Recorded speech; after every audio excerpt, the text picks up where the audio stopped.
Plans for a mass shooting in Fargo stopped in its tracks. Today, investigators shared new uncovered evidence of Mohammed Barakat's scheme to kill more people.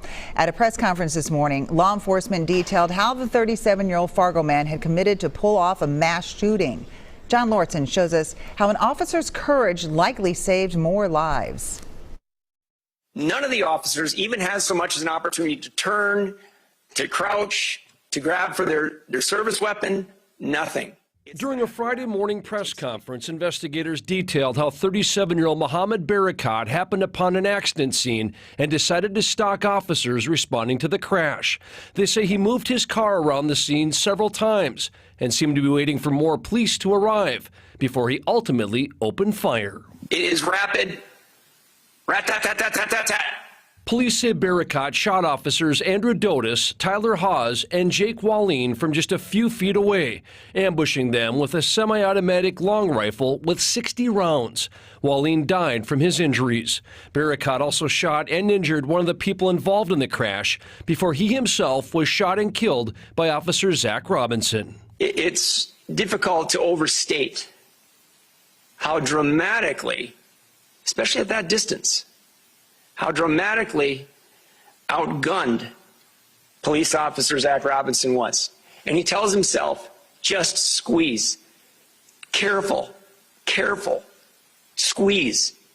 And he does. After Barakat was killed, police say they found an arsenal in his vehicle, more guns, and a variety of explosives. This was a self-styled hand grenade. Even more ammunition and explosives were found at his Fargo home. But little is known about Barakat himself. He moved to the U.S. from Syria 10 years ago. Not a social media presence.